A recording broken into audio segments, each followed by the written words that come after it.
Hello, my beautiful people, and welcome to the Bibliophile Hour. I am your host slash cousin, Erica the Bibliophile, and we are here for day 30 of Read a Book, Record a Podcast. And it is time for the wedding of Rule and Camryn, and I'm ready to jump into it. Let's go. So, 6 months later is the day of the wedding. She's been meeting with her mom and her new younger sister, Braille. And this is the fifth wedding dress trip that is still unsuccessful. And she can't understand why it's so hard to find a dress. And without the perfect dress, she refuses to have the ceremony that her parents want for her. And without the dress, she plans to just sneak away and elope with Rule. Just say their vows in front of the justice of peace and be done with it. And, she's been crying. And then Elle also is not moved to California, but she currently has a job in California. So she's not there to help her. But Elle invited her out to LA so, she could shop and look for a dress there.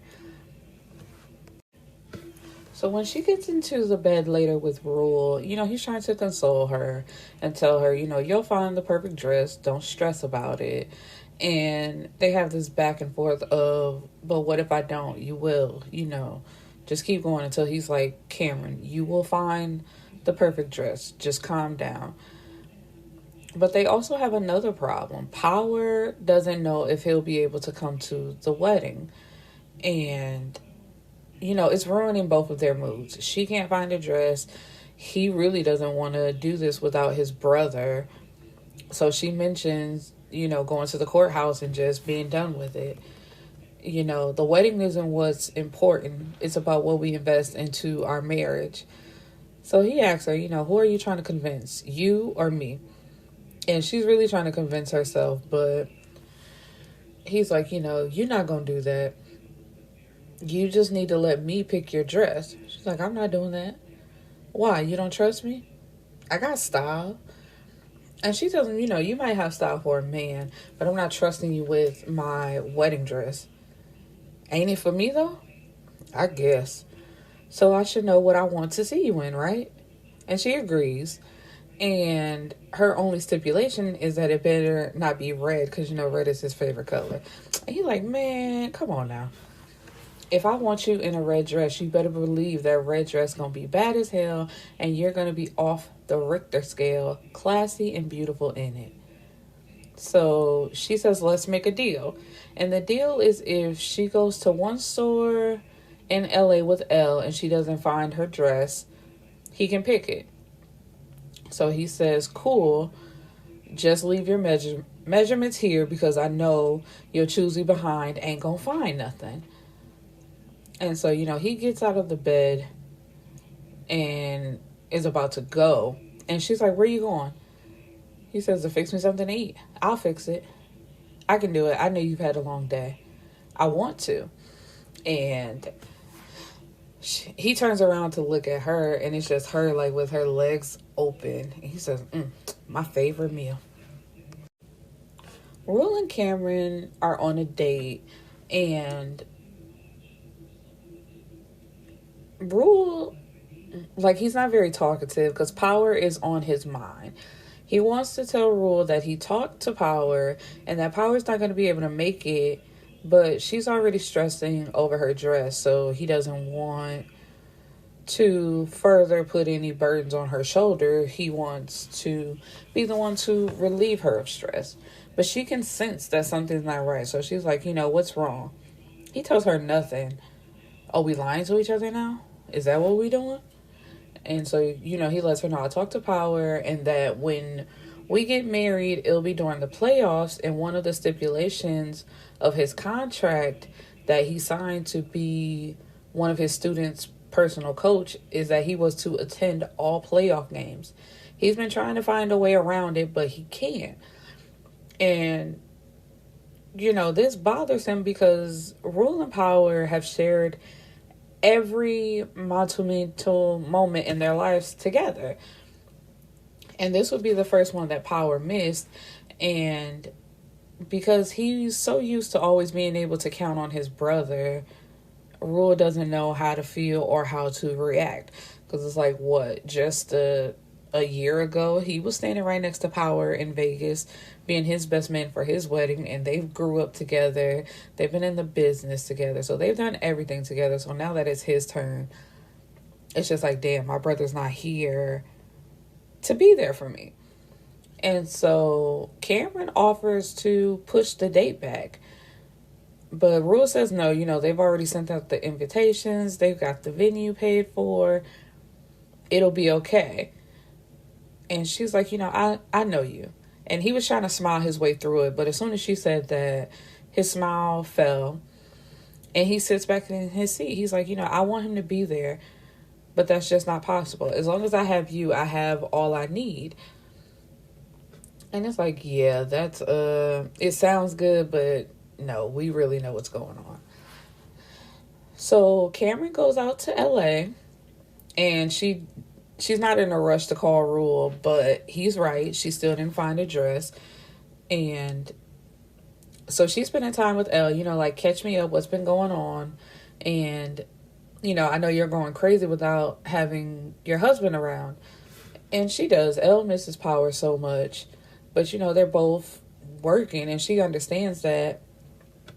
So it's nothing to be too upset about.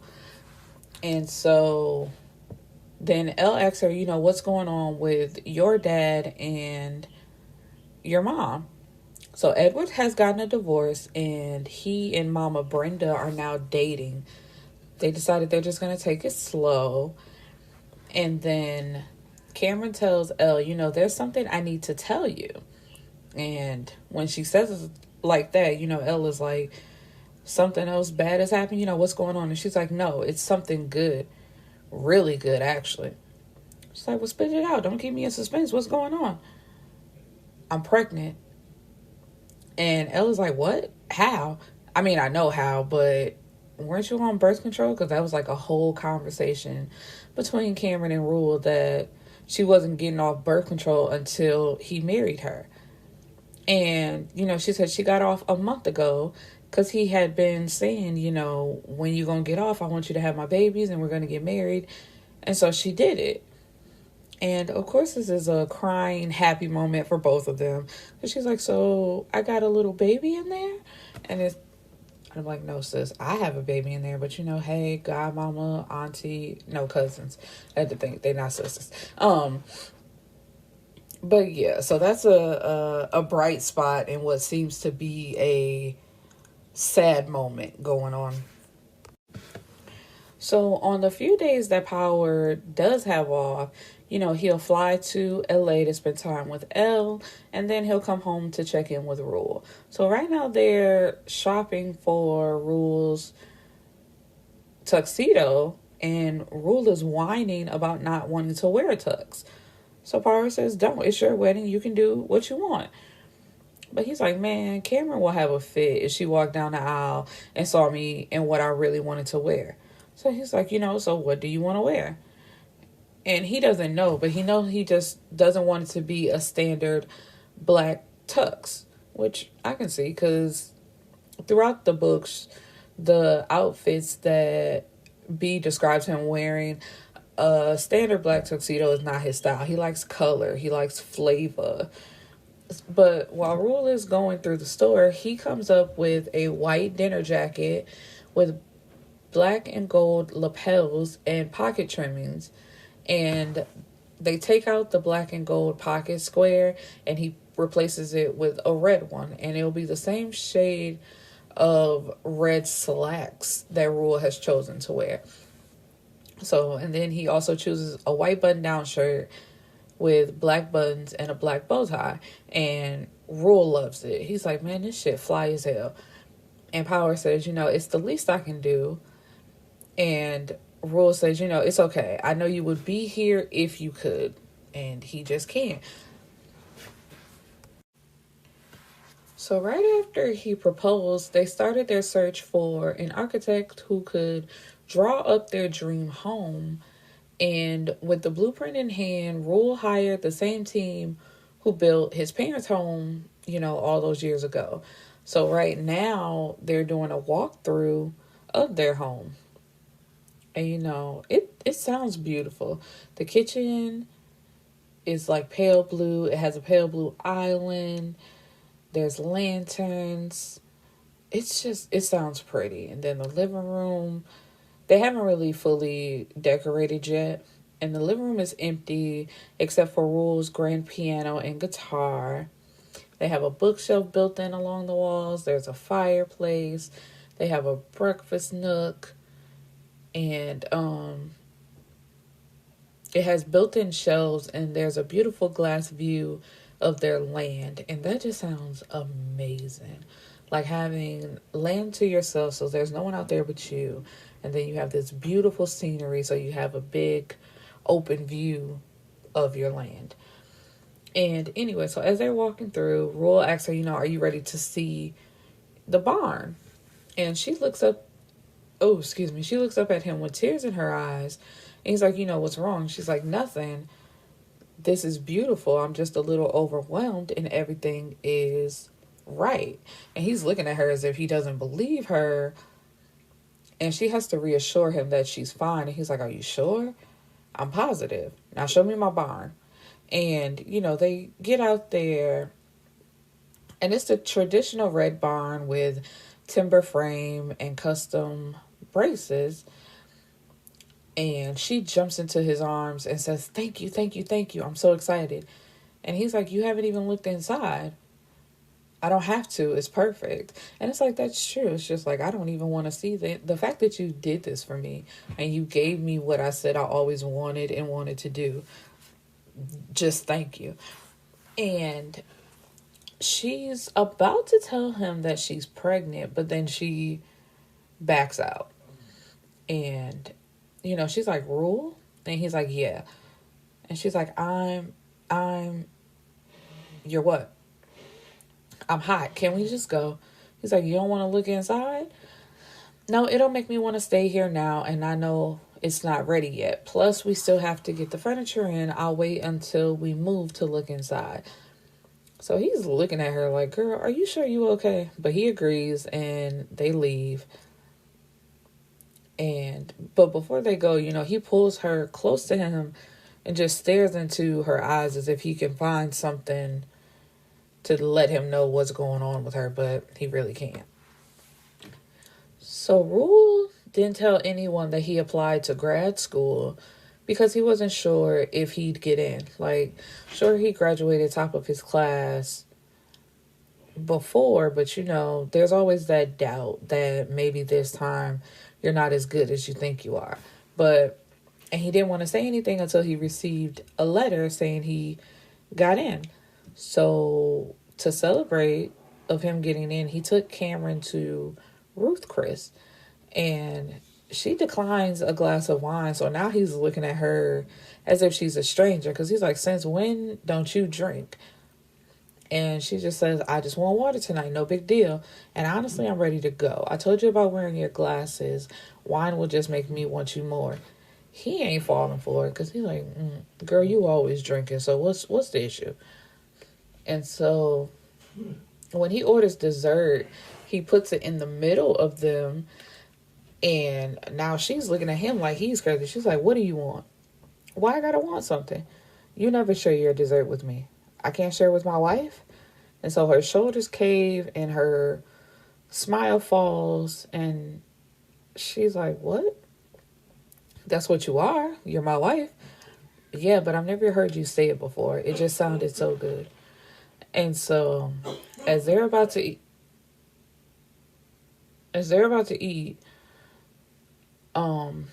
she says, I'm scared to eat this. I want to know what it's going to cost me. So he says, it's not going to cost you anything. I'm just in a really good mood, and I have some good news, actually. And so he tells her that he applied for a grad school. And she's like, why didn't you tell me? What are you going for? And he's like, I didn't say I got in. Maybe I didn't, and that led to something else. And she's like, yeah, right. I know you got in. There's no way you could not get in. You're the smartest and wisest man I know. So what are you going to study? And, he starts blushing. So he tells her he's going for counseling. And she says, that's great. I'm so proud of you. And he questions, like, you are? And I don't know. That bothered me a little bit. Like, why wouldn't I be proud of you? And she gave him, like, the push that he needed earlier, saying, like, I know you're not going to get out of the game now, but when you do, then you can do this. So, of course, she would be proud that you're actually doing what you said you wanted to do anyway. And, so she asks, you're going for your doctorate? And he says, yep, you need to go for yours too. So that means I'll be calling you Dr. Owens. You'll be calling me Daddy before you call me Doctor. But eventually, yeah. The wedding is now 2 days away, and they're finishing their last rehearsal. So while Camryn and Rule are talking, Edward walks over to her and, asks if he can speak to her alone. So when they get to an empty corner, she asks him, what's wrong? And he says, nothing's wrong. I'm just, that your mother and I have been dating again. And I was wondering if you give me your blessing to ask her to marry me. So she, like, clutches his arm and is like, are you serious? And he says, I am. Yeah, sure. Of course. Go for it. And she makes him promise that he'll be good to her mom. She deserves nothing but the best. I agree. That's what I plan to give her. I give you my word. When are you going to propose? Now, while all of her family is here. I want her to see that I'm not afraid or ashamed of my union with her. And Camryn smiles and fans her face like she's getting emotional. But I'm just like, what is there to get emotional about? You're kind of 20. How old is Camryn now? 24, 25 years too late. But whatever. So Cam goes back to her seat and he's like, what was that all about? So she tells him he's going to propose, and she grabs Rule's hand as she watches her dad walks over to Brenda, and he holds her hand and he says something because Mama Brenda starts blushing and she's covering her face, and slowly Edward kneels down in front of Brenda and Brenda stands up. She's shocked. And she starts searching the room for Camryn. So Camryn stands up and waves and nods her head. And Mama Brenda is pointing to Edward like she can't believe what's happening. So Camryn blows her a kiss and sits back down. It's just like, then you hear Mama Brenda yell out, yes. So it's a happy occasion. And she puts it as her family being back together. Never mind. I'm not going to put my 2 cents in on that.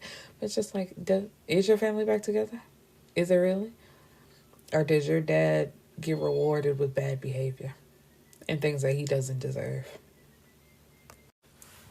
So it's the day of the wedding, and they're moments away from exchanging their vows, and Elle is making her way to Rule's room to grab Camryn's dress. Neither one of them knew what he picked, and they were anxious to see what it was. But when Elle makes her way to his room, she sees the saddened look on his face. And when he sees her, he tries to smile and cover it up, but she had already seen him, so she's concerned. And on what was supposed to be the happiest day of his life, Rule looks withdrawn and unenthused. And so Elle kneels down in front of him and places her hand on his thighs, asking, what's wrong? You're not having second thoughts about this, are you? And he says, of course not. I'm just nervous and I want my brother here. And she says, I want him here too. So he tells her where the dress is and to tell Camryn, I can't wait to see her in it. And Ella's more worried about him. She's like, is there anything I can do, say, bring you? And he says, no, I appreciate you, though. I'll be fine when I see her coming down the aisle to me. And, she cups his face with the palm of her hand and caresses his cheek. And he covers her hand with his as if he's trying to pull some of her energy and calm himself down. And so Elle promises, I'm going to go get her ready for you. And when she walks out the door with the dress, she goes to call Power. And, when he answers, she says, "Can you call your brother? He's in there looking all sad and helpless. I feel so bad." "I'll do better than that. I'll be there in about 30 minutes. Can you stall the wedding until I get there?" And she's like, "Really? How did you do that, though?" And he promises to explain everything when he gets there. He's on his way. And she tells him, "You're the best." And he says, "I'll see you in a few minutes." And, when she goes back to Camryn's room, she's all smiling and happy. And she tells her, "I just talked to Power. He's on his way. He said he'll be here in the next 30 minutes. So do you mind waiting?" And Camryn is like, "Of course not. This will make my husband happy. And I'm happy to see him too. So no, of course." And she asks, "Does Rule know?" And she says, "No. He looked so down and out that I called Power to see if he could call Rule. And that's when he told me he was on his way." So Camryn is like, "Thank you, Jesus. Okay, this is what I need you to do." So Camryn's request was Elle blindfold Rule. And when she did, she goes into his room and she starts tracing his freckles as she normally does. And then he pulls her down into his lap and he asks, "Did you like the dress?" And she hasn't even looked at it yet. She's like, "I wanted to come in here and check on you." And he says, "I'm good. I'm better now that you're here, even though I can't see you." And so she says, "Listen, I have something to tell you. 2 things, actually. Go for it.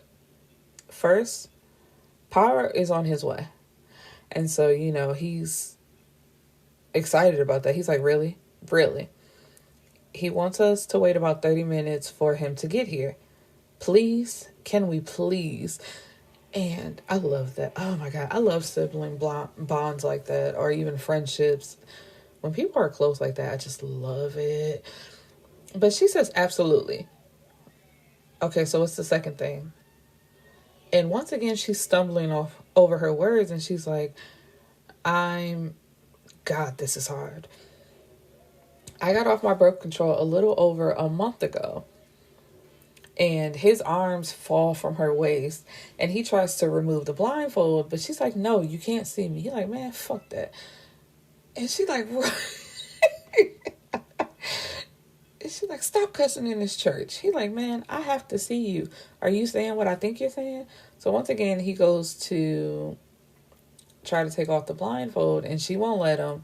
And then his hands go to her face. And the feeling of her tears has tears falling from his eyes. So he's like, "Say it. I need to hear you say it." "Okay, I'm pregnant." And for a second, he doesn't say anything. They're just sitting in silence. And his head is nestled on her chest. And, she has her arms around him, running her hands up and down his back. He's like, "You're pregnant? My baby is having my baby?" "Yes, your baby is having your baby." So he's like, "Really?" She says, "Really?" This fool says, "About time." Which is true, because he's like, man, he's been trying to make this happen for a while. So then he starts stumbling over his words like, "I can't, I don't know." And she tells him, "Just process it. We'll talk after the wedding. Thank you, Cam. I love you so fucking much." And she's like, "Man, what did I say? We are in a church. Why do you keep cussing?" "I'm sorry. You got me in my feelings. Just go." And she's like, "How you gonna put me out when I came down here to see about you? I'm ready now. My nigga on his way. I got a baby inside you. I'm about to levitate out of this damn church." Rule. I'm sorry.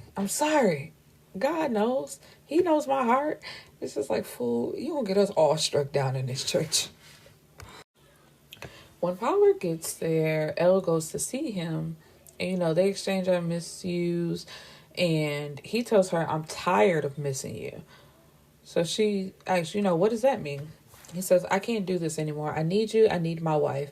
My priorities need to be realigned. I need to be with you, starting our family instead of living my NBA dreams through Wesley." And she tells him, "You don't have to." But he tells her that he has a replacement. And depending on how Wesley performs, he may be able to get out of his contract. He went to Wesley, telling him that he needs to play tonight, like his life depended on it, because his does. So, depending on how well Wesley plays, he can get out of his contract and he can come to his wife. And, this makes her happy, but she didn't want to say that, like, outright. And she tells him, Rule has something very important to tell you. And Power's like, I can wait, because he really filling her up. It's just like, y'all don't respect the church at all. And he says, Elle says, no, it can't. Besides, if you don't leave, we're going to end up making love right here. That's fine with me. Power, he's like, fine. And so she asks if he's going back to LA with her tomorrow. And he says, I am. We need to get started on making a baby. Now it's time for the actual wedding. The aisles of the church are covered with red roses and sunflower petals. There are lit candles set at the end of each pew, and they have white cushions along with white marble flooring, walls, ceiling, created an ambiance of holiness, love, and purity that those inside the room knew would encompass Rule and Camryn's union. So Rule is rocking back and forth as he waits for his bride, and Power has to grab his arm to keep him still. So then it's time for Camryn. She's standing at the doors of the church, and Rule is breathless. His eyes are blurred with tears as he watches her slow saunter down to him. So Rule chose a custom-made red heart-shaped backless lace vintage dress with an A-line train. The top of the dress was sheer and showed most of her skin minus the lace flowers that were perfectly placed to cover her breast, the middle of her stomach, and parts of her side. The bottom of the dress was sheer with a high and wide slit that showed off her leg. This sounds mad sexy to be inside of a church. I kind of want to see this dress. I'm going to have to look this up and see if I can see it, because it just sounds so pretty. And so she doesn't want to admit it, or she hates to admit it, but Rule had picked the perfect dress. So Rule flings his head back as if to stop his tears from falling. And when that doesn't work, he tries to walk down towards Camryn, but Power stops him, like, let her come to you. And Rule is looking at Power like, nah, like, no. And Power says, man, just stand here. And then a few steps later, he sighs and groans and yells out Camryn's name. So that causes the singing and the piano player to stop. And he says, hurry up. And so she laughs and wipes her tears as she nods. But, they're still walking the way they practice it. And so by the time she and her dad are halfway down the aisle, Rule loses all patience. And quicker than Power can grab him, Rule left his side and walked towards Camryn. And so she's smiling and crying even harder. And Rule takes her face into his hands and says, why are you taking so long? And she says, I'm walking at the same pace I walked in rehearsal. It's too slow. It's taking too long. I need you now. And so with Rule on one side and Edward on the other, she walks the rest of the way with a bright smile on her face. So the pastor says, that's a first. And it's like, that's Rule. What can you do? And so they want to avoid the traditional and exchange vows and stones alone. Oh, wait, what is the stones thing? I have to look that up. But anyway, so they each have one stone, sorry. They have one stone that they pass to each other. But Rule receives his stone from Power and says, the pastor tells them, as you hand them to each other, I want you to tell one another what these stones mean to you, and Rule goes first. So anyway, these stones represent what I want to be for you, the man that keeps you grounded, safe, and steady. the man that you can always count on no matter what. So he kisses the stone and hands it to her, and she holds it in her hands for a few seconds before putting it in the box that the pastor is holding. So then she gets hers from Elle and says, "This stone represents what I want to be for you. The woman that keeps you focused, the woman that gives you strength, the woman that you can rest and rely on." So she kisses her stone and hands it to him. He holds it and kisses it before putting it in the same box. And so now it's time for their vows. Rule takes both of her hands into his, and she's looking worried, but he promises, "I'm going to do right." I had this long paper full of promises that I wanted to make. Half of it I'd probably struggle to keep. All of the things about you that I loved. Some things I can't stand. But the truth of the matter is I can't put into words how full my heart is because of you. What I feel for you goes beyond love, beyond happiness. It's like you literally are me. You're that in tune with me. I don't know what I did to deserve you, but I thank God for you. And I vow to spend the rest of my life showing you just how grateful I am to have you in my life. And, got me emotional. But now it's Camryn's turn. And she says, "I don't think I'm the most emotional woman." Well, now I am because, she's been crying all day. "I've never really been into expressing myself and talking about myself. You pulled me out of myself when I was in a dark space emotionally. You pulled my guards down and exposed my heart, my soul, myself to me. You taught me my memories have nothing to do with my reality. My present with you, you are my present, my gift from God. You've taken my scars and turned them into beauty marks. And now that I'm loving and truly living, there's no way I could do this without you. So you're stuck with me for life, dude. I vow to make it as loving, crazy, and passionate as you've made mine." And so now it's time to exchange their rings. And, it's the "I give you this ring as a symbol of my love. And as it encircles your finger, may it remind you always that you are surrounded by my loyal, unconditional, and enduring love. I will forever wear this ring as a sign of my commitment and desire for you." And Rule tells her, "You better." So now it's at the end, and the pastor pronounces them man and wife. And when he says, "You may kiss the bride," Rule shakes his head and picks Camryn's up and tosses her over his shoulder and carries her down the aisle. And, she tells him, "Man, Rule, you better not drop me. Man, ain't nobody gonna drop your little ass. Rule, I'm sorry." It's just like, please get out of the church. Just get out of the church. So now it's 9 months later, and they've just had their first baby, their son, who they named Rain. And as Rule is sitting there holding him, his heart is filled with love and fear. Because, although you want a baby, when you actually get the baby, it's a completely different story.